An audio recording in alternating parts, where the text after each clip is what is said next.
In the Olivet Discourse, Jesus said, "Because of the increasing of lawlessness, the love of the greater number will grow cold." Has there been an increasing of lawlessness since the year 1914?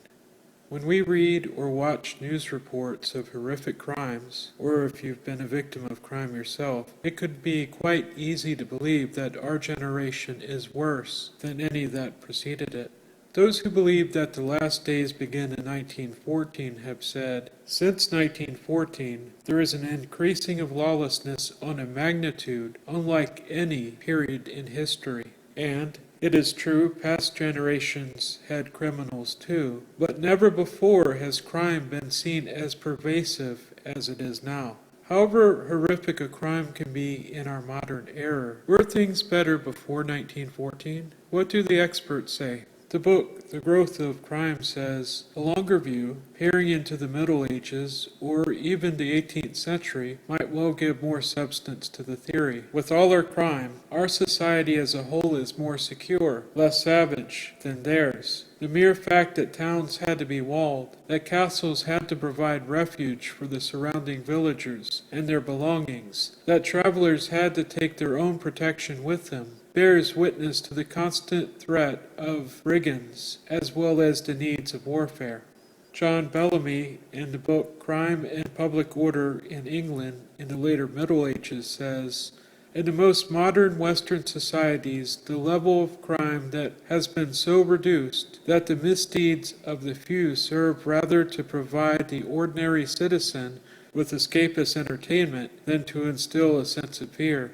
The book Freakonomics says, consider the historical trend in homicide, not including wars, which is both the most reliably measured crime and the best barometer of a society's overall crime rate. These statistics, compiled by criminologist Manuel Eisner, track historical homicide levels in 5 European regions. The steep decline of these numbers over the centuries suggests that for one of the gravest human concerns, getting murder, the incentives that we collectively cook up are working better and better. Stephen Pinker said in A History of Violence, social histories of the West provide evidence of numerous barbaric practices that became obsolete in the last 5 centuries, such as slavery, amputation, blinding, branding, flaying, disembowelment, burning at the stake, breaking on the wheel, and so on.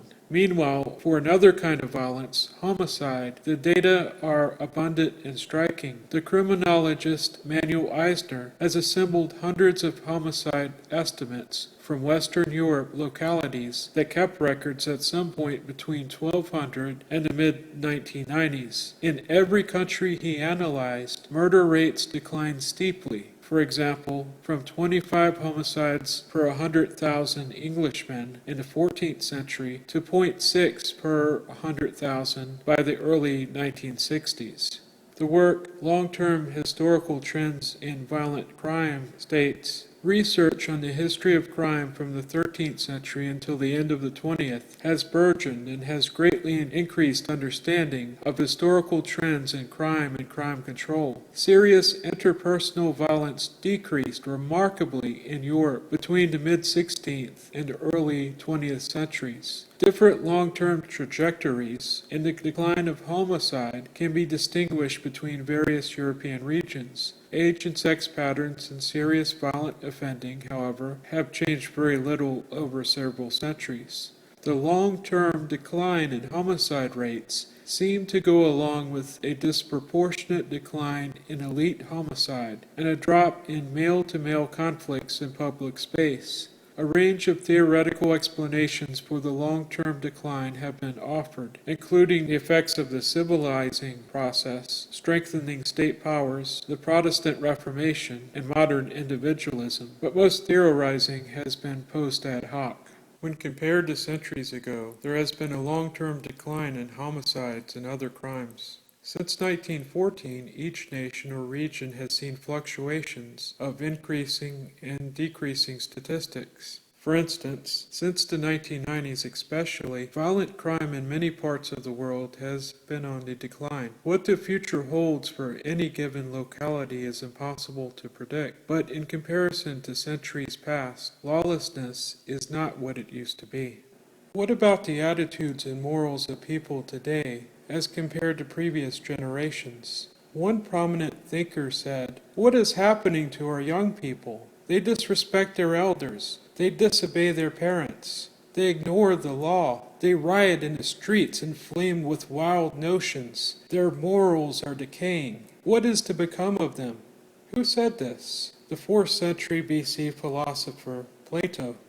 Some 4 centuries earlier, Hesiod complained, "I see no hope for the future of our people if they are dependent on frivolous youth of today. For certainly all youth are reckless beyond words. When I was young, we were taught to be discreet and respectful of our elders, but the present youth are exceedingly disrespectful and impatient of restraint."